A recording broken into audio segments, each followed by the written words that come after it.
Hi, hi. Welcome to my show, and welcome on to Tired and All About Podcasts. I don't know if this is your first time, but today we're going to be talking about a very special topic. So if you're new, buckle up. Today we're going to be talking about the topic um dissociative identity disorder. Dissociative identity disorder was founded in 1584 when and ever since, people around the world have discovered they have it, and it's very rare. It's as rare, I think, as being a ginger, as at least people think it is.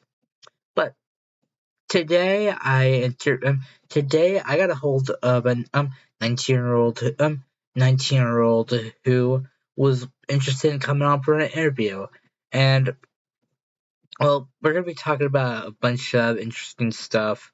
Well, what makes them have D.I.D? Well, why?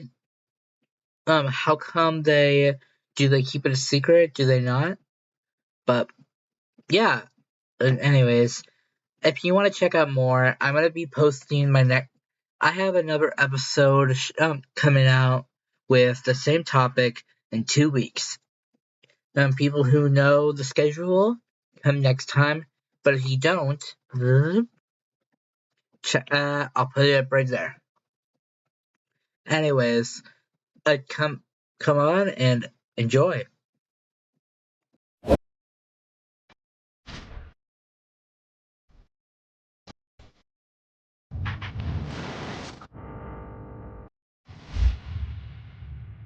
Hey, how you? Good, how are you? Good. Thanks for saying yes to coming on my show. It's nice to meet you. I'm glad to finally learn about the topic of dissociative identity disorder. What do you call it, by the way? I call it D.I.D. That's just what I've always called it. So is it just a normal term? Yeah, I mean, it's just something that's just a part of my life. Do you mind telling me how many alters do you have currently? That I know of, probably about 40. 40? They're roughly, yeah. When did you first find out that you had an dissociative identity disorder?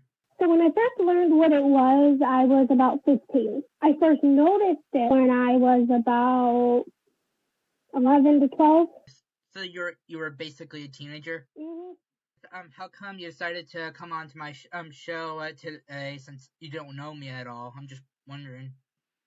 Because there was a lot of bad stigmatism around D.I.D. that we are psycho, that we're unstable, that we can't be trusted, and that's not true. We're just like anyone else with a mental disorder. Just because ours is a little more severe doesn't mean we can't be trusted. And I also feel like more people should be aware of it because it is a lot more common than people think. How common is it? Currently, I know 3 people in person with it, and I have a couple online friends who have it. People think it's, about as rare as a ginger, but it's a lot more common than that. So, how about you tell me about yourself? Like, what was it like growing up? We don't really remember a lot of our childhood. There's some alters who remember it more, and they are the ones who hold the memories. A lot of my childhood is very blank. There's spaces that I don't remember that I should, but I don't. And then when I talk to the others, they're like, oh, yeah, I know what happened. And I'm just like, well, I don't. So If you don't mind me asking, who am I currently talking to right now? I'm Axel. I am a protector. I am the third oldest alter. You're the third oldest? Yes. What does that mean? I am not the body. We all have our own ages, which is pretty common. I'm 20. The body is 19. You said you were about a teenager, like around that age when you first found out you had D.I.D. What was school like for you? It was very unsettling. Like we would fall asleep and then suddenly we're in history class with no idea how we got there or what was going on. Like it was kind of like a dream almost? No, it was just like we went to bed, and the next thing you know, we were in history class. We had no memory of getting there, no memory of going to school, no memory of getting on the bus, simply because another author was fronting who did it. It's kind of like you blinked and you're there. Pretty much, yeah. It's very unsettling, especially when someone would front in the middle of talking to our friends and have no idea what the conversation was about.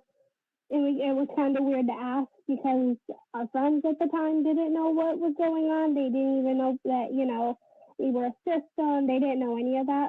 D.I.D. like known back when you were a kid, or was it just like you didn't even really know? I had no idea what it was. I didn't even know it was a thing when I first started noticing that I was going by different names and I was having time jumps.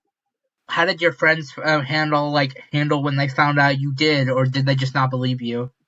I had a couple friends who didn't believe me, and I dropped them we dropped them real fast because that's not someone we need in our lives. We don't need someone who's accusing us of lying and faking everything when it is a very real issue.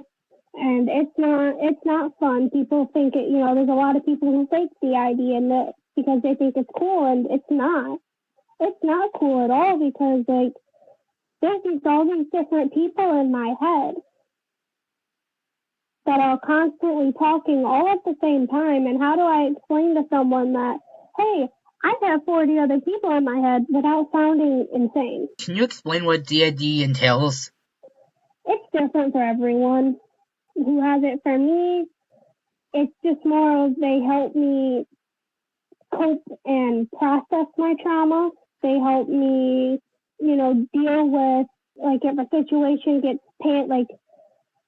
so I would usually front if, say, we were in a situation where there was a lot of yelling going on around us and whoever was fronting was panicking, the body was in panic mode, in danger mode. That's when I would front to help keep the body calm, get the situation over with and get out of it. Basically make sure the body stays safe. And you said you're the protector? Yes, I am one of the protectors. There's quite a few. Who are the others, if you don't mind me asking? Amara is a protector. Aurora is a protector. Alex is kind of a protector, but he's more of an in-between. He's more of a trauma holder who gets triggered into a protector. Does that make sense? Yeah, I get it. He gets very protective when he's triggered, so he's not exactly a protector, but... He helps, but he's not really in the... Yeah. He's not in the picture. He tries to help. Yeah, he tries to help, but because he's triggered, he's not the best. Most of our system is trauma holders and littles. If you don't mind me asking, a few days ago, me and Storm were on the phone, and I was wondering, what was the trauma that caused you to have D.I.D., if you don't mind me? So it started when we were very, very young. According to our late aunt, it started originally when we were about 2 years old. Our first memory was when we were 4. We were sexually assaulted for the first time by our late aunt's drug dealer. He continued to do that almost every day until we turned 13. He would sell our body to his friends for drug money. He would do anything it took to get drug money. Our aunt really couldn't do much because she was forced into taking these drugs by him, and she got addicted. And it kind of started that never-ending cycle. There was nothing she could do. She wishes she could help, but she couldn't escape. That was just part of it. We would be chained to our bed, not allowed to leave, eat, drink.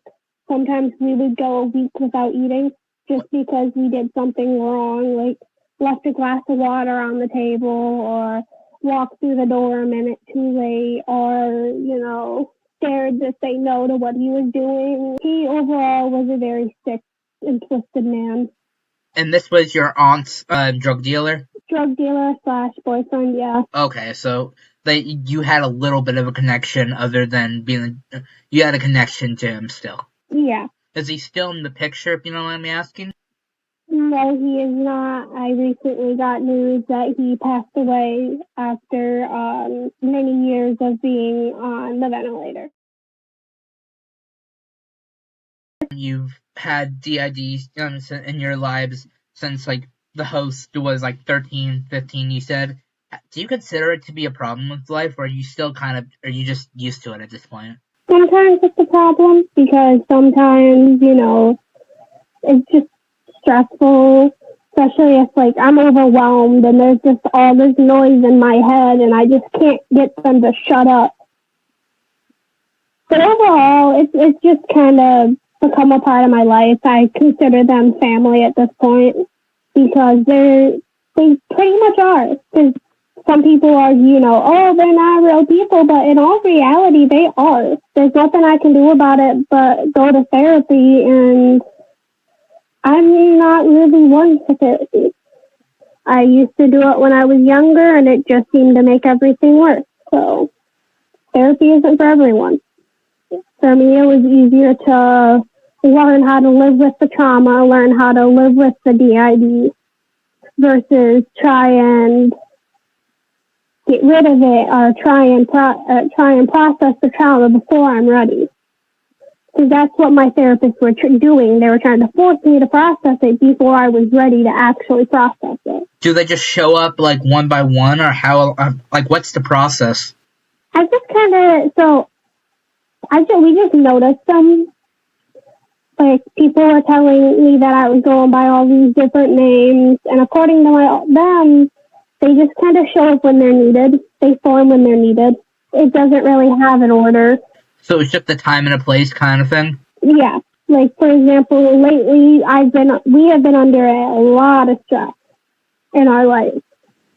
And we had 2 new alters form because of the stress, which is very common to happen when you're stressed out and you have D.I.D. for new alters to form to help cope with it. What are their names? They decided to not name themselves. They prefer to stay unknown. I don't know why, but I am respecting their wishes.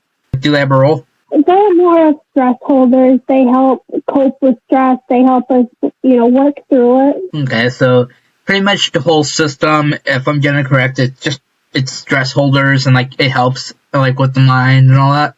Yeah, so we have protectors, trauma holders, age regressors, and then the stress holders. We used to have prosecutors, but we're working on weeding them out, keeping them away from us. How come? So prosecutors hurt the system because they want to, or because it's trauma, I don't really know why. Their main goal is to usually hurt the host. They're like, if the mind made them, how come they want to, take it down? How come they want to hurt the host? I don't know. It's just something that I've noticed we deal with, and a couple of my friends have dealt with. What I think it is they're alters that are so messed up from trauma that, how sometimes when people just deal with so much trauma, there's no saving them. They lash out at everyone. Yeah, of course. That's pretty much what they do. They're just so broken from trauma that they're lashing out at everyone. And they usually lash out at the host the most, in my experience, because the host is usually the one, the host is the original one. The host is the one who went through the trauma. The host is whose brain formed them and made them so that they had to deal with all this trauma. So it's just basically it's stress, like, relief in a way? Yeah, it's not healthy for the system. It makes us spiral a lot more. We get rid of them as soon as we can, or usually if we can't, we just keep them as far away from the front room as absolutely possible. Do all of you guys, like, have your own hopes, dreams? Like, you're technically people. We do kind of all have our own hopes and dreams, but we have accepted that it's not really, our decision. It's the host. So actually, the original host isn't even, the host that's current host isn't the original host. Apparently the original host shut down. We were about 6, according to the memories, and the host that we currently have, Blayze, took their place. What do you mean shut down? Like they're just gone? They couldn't handle the abuse and the trauma anymore, so they just vanished. They're there, but we basically call it a really deep sleep. They're just not that really there anymore. They can't front. They're not, sometimes they can be gone for good. Sometimes they can just be gone for a little bit, for a couple years. For us so far, it's been since Rule 5 that the original host has been gone. I don't hold it against her. Is it like just a forever thing, or are they able to come back if they wake up one day? It's possible for them to come back. It's just more of when the altar is ready to come back. And sometimes and there are times altars have just randomly shut down from overbearing stress, but they usually come back. We're hoping she comes back, but we don't know. There is a possibility that she might never come back. Have you ever shut down from stress or anything like that? I have not. There's a couple of them of us who are currently in co-front who has. Storm has shut down once before when we were about 10, was when the trauma got real bad. When you're doing something important, or I don't know, just make something up, you're driving. How do you deal with switching? Like, what do you do with something even if one of the kids come out? Like, how do you deal with that? So usually we have a schedule for the littles. We have a schedule. We don't let them come out unless we're at home. Safer for everyone around.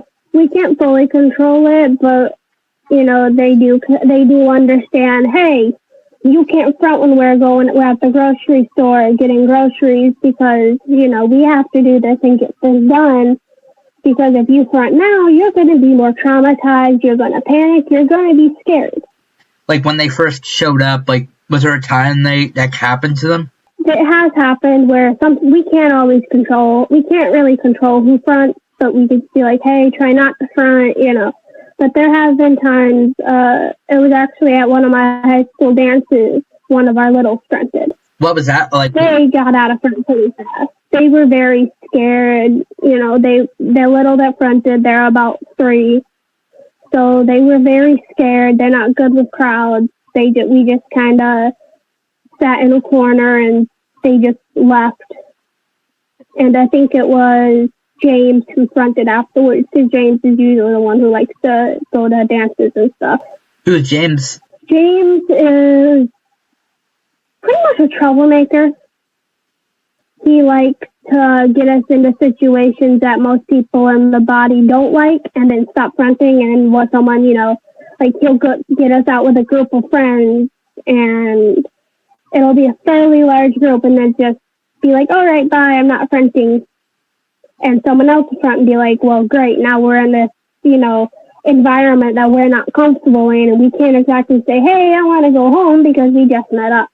So is he he's like the stereotypical high school party kind of kid? Yeah. Is that was that like for stress relief, or how did he come to that? Stress relief, because growing up we weren't allowed to have fun very often, and it's still very hard for us to actually relax and have fun. It's actually why we tend to smoke and take edibles and stuff. Because not only does it help with our, physical pain, it takes years to fully accept that, it's okay to have fun. It's okay to relax. That I'm not a bad person if I decide to sit down and take 5 or 10 minutes to myself. I was always raised to take care of everyone else, so it's really hard for me to take care of myself. I've heard that people, some people sometimes keep it a secret, some people don't. Do you like to keep it a secret, or are you fine with it? It depends, really. My grandparents have no idea that I'm a system. How come? Just because my grandparents are much older and very set in their ways, Mental health is just an excuse. All you gotta do is actually work, blah, blah, blah, that stuff. When we were in the mental hospital, the first thing they told us, why didn't you talk to us? You shouldn't be in there. Even though we were in there because we knew if we went home from school that day, we wouldn't wake up the next morning. They're amazing people. I love them to death. but not someone I trust with my mental health. Are there any people you do trust with, like, because you have a husband? Is that like one of your people who like to keep you trust? Yes, he does know. He has known since the day I met him. My current friends know. When it's online, I'm open about it because it's easier for me. I usually get to know people first when it's in person, be friends for a little bit before I'm like, hey, just letting you know, there's other people in my head. Because that's not really a good way to make a friendship because a lot of people think that we're crazy or insane. It's easier to let them see that I am normal and then tell them like, hey, this is what I deal with and I am normal. I know how to cope with it, but this is who I am. There's nothing I can do about it. What about clothing? Like, how do you like when you're shopping? What's your normal like day for like shopping or like buying stuff? Like, I don't know. You all have different different ideas of what you like. Usually when we get clothes, we try to get, so most of us in the system tend to like gothic alt stuff. Like there's a couple country lovers in there, like the host, Blayze. He loves country music. Like if you ever randomly hear an accent, that usually means he's in the front room. And he can usually bring an accent out whenever he wants. So, he wears a lot of like, cowboy boots, shirts that are more country like. He wears a lot of, when he wears like jeans. He adores country music. He was raised by, as we got older, when we were in the custody of our great aunt and great uncle, our great uncle was a big country lover. Grew up around nothing but country music for about 9 years, and around a bunch of people who were Southern, so we kind of picked up on that accent. Like you can kind of hear it when I pronounce certain words. Yeah, I can kind of hear it, but yeah. It's not very strong. It gets stronger when like we're excited or upset or when we're more ourselves is when it comes out because we tend to subconsciously mask it. He's a big country folk because you guys grew up around your, who was it, your great aunt? Great aunt and great uncle after we were taken from our aunt's care after she passed away. If you don't mind me asking, what, and you can say no obviously, but what happened to your parents? So this is actually a very long, weird story. So when I was born, my father and mother were not married. There was no custody agreement, And when I turned 3, she kidnapped me from my father, apparently. Took off with me, sold me to my grandma, her mother, for money for cocaine. My father, because there was no custody agreement, couldn't do anything about it. He put in a court. There was nothing he could do, but because my grandparents, my grandma and my grandpa, who, at the time I thought was my mom and my dad because I was too little to know any better, proved that, they were better, so they were better parents, they could raise me better, which sadly was not true. I only recently got back in contact with my dad when I was 16.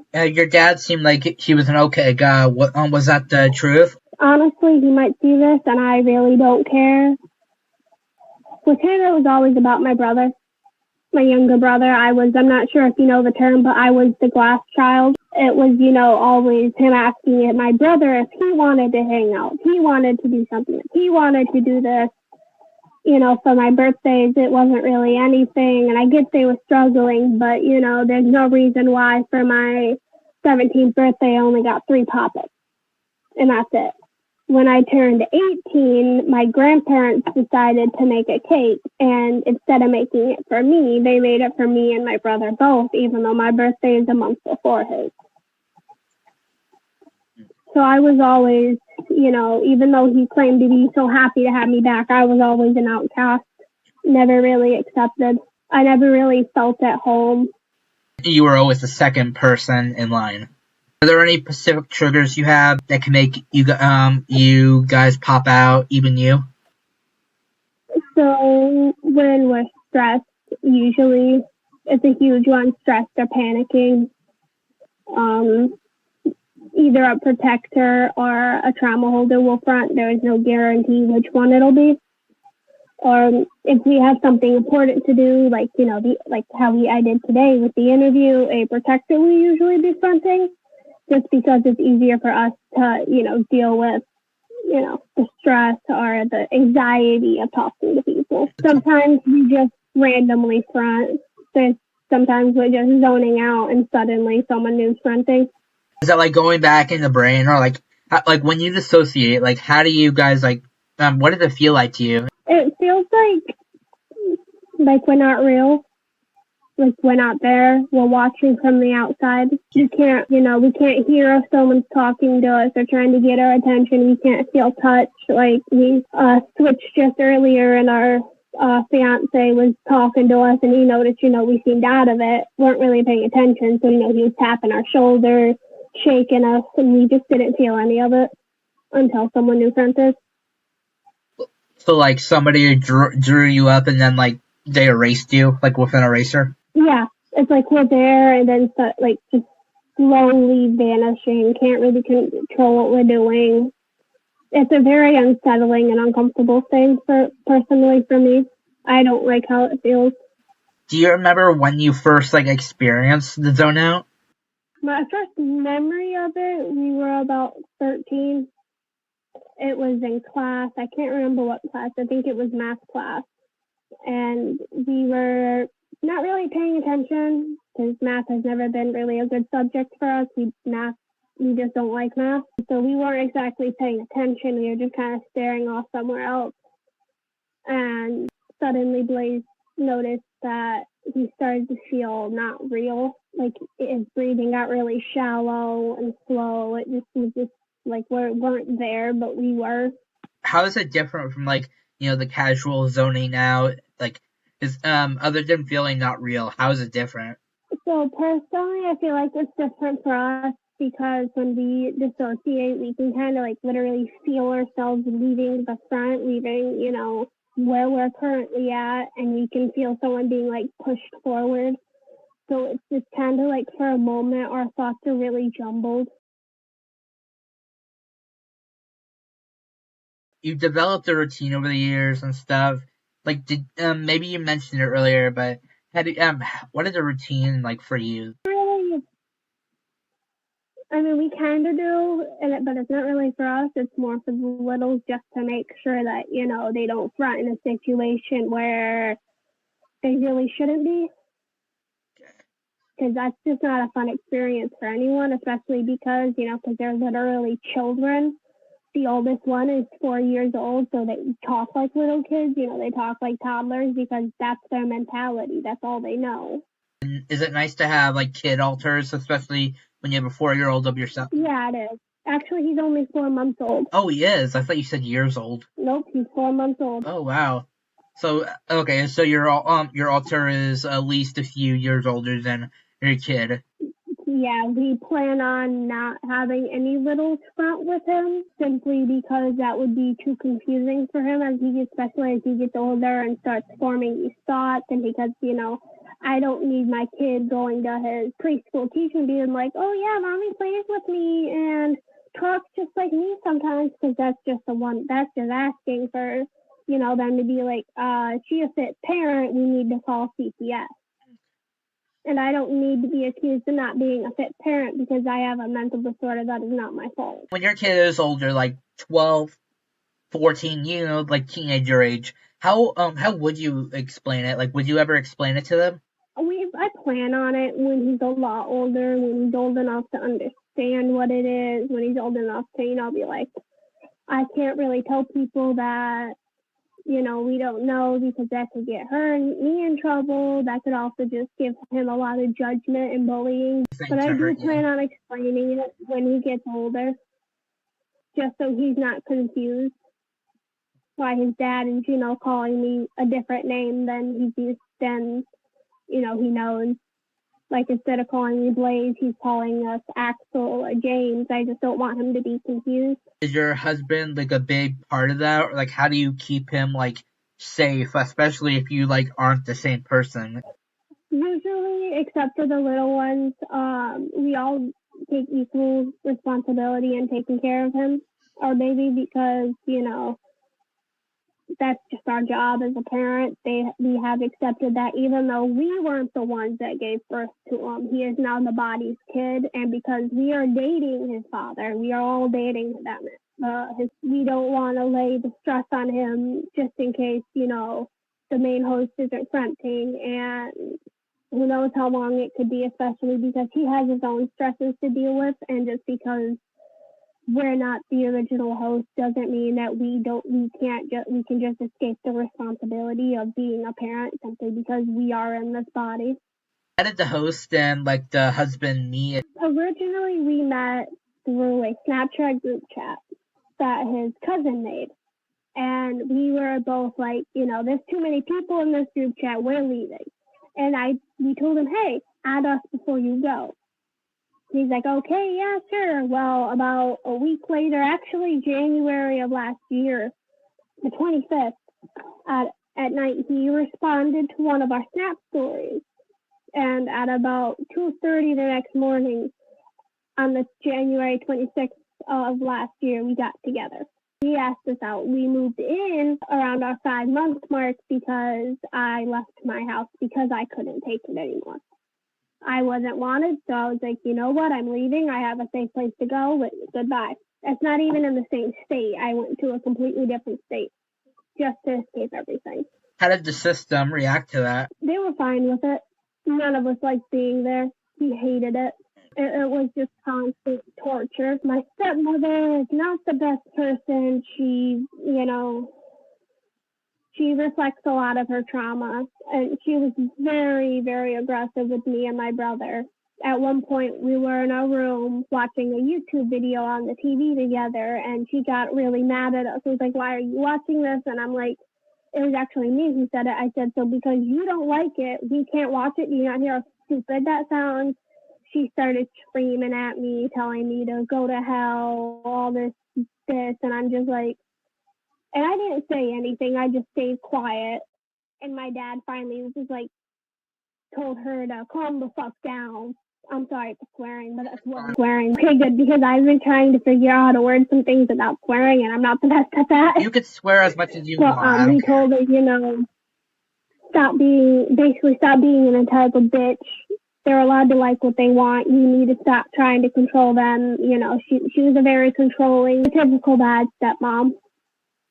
I would often find myself having to stand between my dad and my stepmom while they were fighting. At one point, I had to pull him off of her, which was very impressive feat considering the fact that my father is at least 300 some pounds and 6 foot tall, at least 6 feet tall. And I'm only 5'2". He weighs almost triple what I do. So it was very hard. There were times we would have to physically pull him away from her because he was trying to strangle her. And personally, we think it's because he had some sort of ulcer disorder, because there are different ones, because I noticed he would go by different names other than the name I knew he had. And I'm like, And whenever, these freakouts where I'd have to, defend would happen, he was always going by a different name. My stepmom would yell at him, I think it was Austin. She'd say, Austin, go, get out of here. And that's not my dad's name. My dad's name is Richard. And my stepmom does not have any exes named Austin, has not dated anyone named Austin, so it wasn't like a PTSD flashback or anything. So he also has D.I.D? I don't know if it's actually D.I.D, but I do believe it's some sort of ulcer disorder, because there are different ulcer disorders. Well, what are some others? I think it's OSDD and OODD. OOSD, I believe. Different forms. I don't really know what those entail. I think it's just more of, people say they have, lack of the barriers, but I feel like it really just depends on the person. So he might have some sort of like what you have, but a different form of it. Mhm. Like she always would pick fights and then pretend to be the victim. I mean, she would start fights with us, and when we would snap back, she would always be like, I'm such a horrible mom. You just want to get rid of me, don't you? And it got to the point where I would you just want me to leave was her most common one. It got to the point where I would look her dead in her eyes and say, yes, I do want you to leave. Just because she was she just wanted me to feel bad. She was trying to manipulate me. She just wanted me to feel bad for what I was saying, and I got sick of it. So when did you finally move out? Like, did you say you were like 18 or something when you moved out to like your? Yes, I was 18. I hadn't even been 18 that long. School. I had actually literally just left the mental hospital maybe 2 months before that, and I went into the mental hospital not even 3 weeks after I turned 18. School wasn't even over when I left. I went to school. I was in 11th grade. And I basically told my teachers that I was done with my mistreatment at home. I was done trying to get help and having the school ignore me. And I returned almost all my books except for my computer and stuff. And I never went home after I left school. I did give my dad a chance to say goodbye. I woke up because the night before I said, you know what, fine. You want me gone. I'm not coming home tomorrow. They didn't think I was serious. They thought I was just, exaggerating, being, I guess, a rebellious teenager. And I woke him up before I went to walk to school with my backpack, and it was a bag of clothes. And I'm like, Dad, this is your last, basically, hey, this is your last chance to say goodbye. And he's like, please come home, and all this. And I'm like, no, I'm not coming home. I'm 18. I'm putting myself first. And I'm done. And I didn't go home after that. I never went home. I haven't been home since. That was over a year ago. So you're currently like 19, 20 years old? 19. With your system and everything, what's it like having a job? Currently, we don't have a job, but when we did, it wasn't like a full-time job. It was just a basic, going around helping people certain days. It would tend to get stressful because at the time we didn't know what it was. But now that, we know that we're a D.I.D system, once we get a job, we can be like, hey, just letting you know I am a D.I.D system. I will sometimes go by these different names. If I ask, what are we doing? That is why, just giving them the warning so I can actually properly work and help out and do what I need to do to work instead of fronting and having absolutely no idea what we're doing and, risking our job. So what we plan to do is, not tell them till we get the job. And then once we get the job on our first day, be like, hey, this is what I deal with. Simply so if they try to fire me, it will be illegal, which it is anyways, but it's a lot easier to press a lawsuit after you've actually been fired because they can refuse, to give you an interview for that, but they can't refuse to hire you. And they can't fire you for it. Did they ever try to fire you, before for a job after learning? I actually ended up losing the job because of another health issue because of my, it's undiagnosed, but I have it. I just need to actually go to the doctor to get it diagnosed. But our epilepsy, we deal with seizures. We feel sometimes we'll seize a couple times a week. So that, that's why it makes work and basic life very difficult. We can't get a license. We can't drive. Because if we do, we're putting ourselves and other people at risk. And that, we've been told, hey, well, you're not diagnosed, so why don't you do it? And I'm just like, I don't care because I know I have it and I'm not putting someone's life at risk. Did you ever try to drive and then just ended up horribly? The only things I can drive is a tractor. And that's because I grew up with someone who, our landlord, drove tractors and he would let me play around in the tractors while he was driving.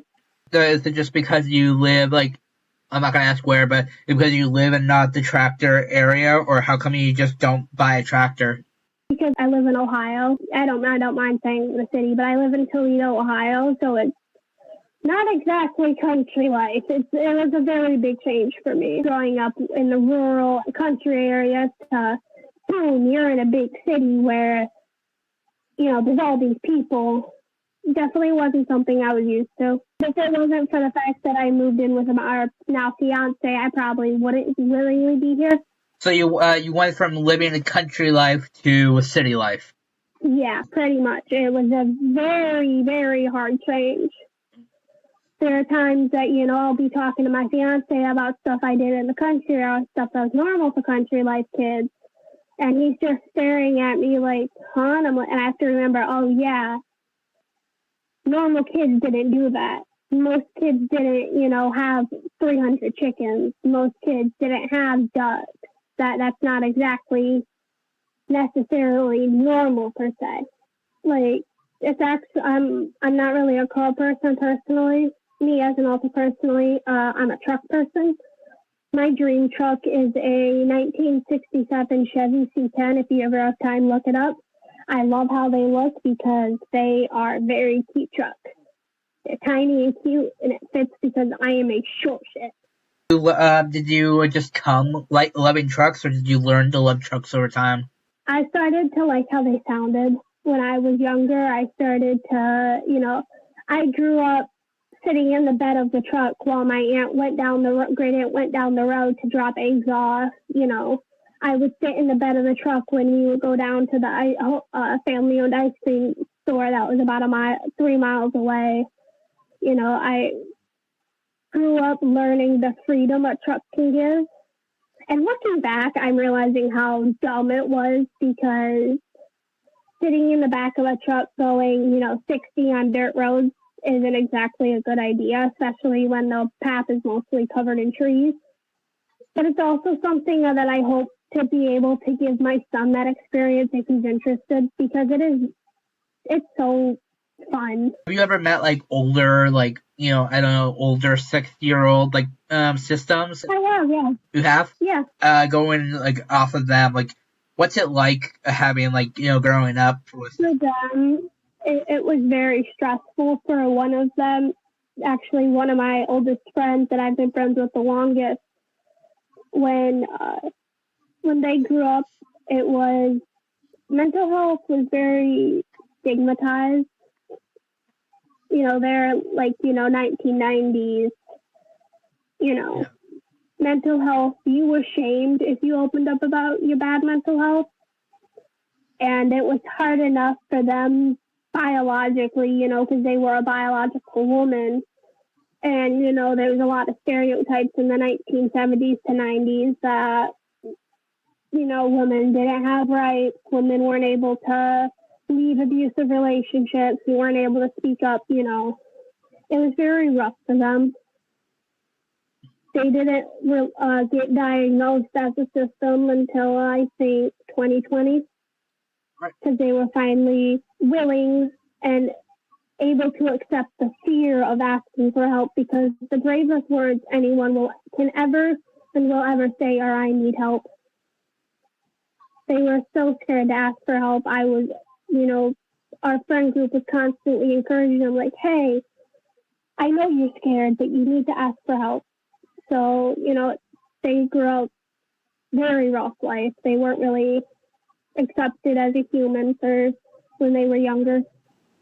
Do you feel like you're in the right age, like not right age, but like you're in a better time where you can actually talk about this, share your experiences? Oh, definitely. I was, there's a stereotype that, men are trained to hold their emotions in, women are allowed to express it. That I'm sure that stereotype. And sadly, society tends to hold that up to be true, but a lot of people of both genders don't realize that just because some people are like that doesn't mean every person is like that. Just because some women are, misandrous who think that men have to be all tough doesn't mean all women think that. Just because some men think that treat women like objects and think that we can't, talk about anything or that we're spoiled and entitled just because we're a woman. But not all men think like that. It's just a small but very vocal minority, so it tricks people into believing that it's bigger than it really is. I was trained, hey, don't talk about your feelings, keep them to yourself. You can't trust anyone, and if you open up or you're caught crying, you're going to get your ass beat. Thank you for coming on to my show. It was great meeting you. You have 15 seconds to share anything out, a website, a company. You get the gist.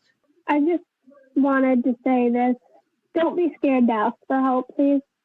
Because I waited too long and it was the worst mistake of my life. Do what's best for you. It's not selfish to ask for help or put yourself first. There are places out there. You just have to look.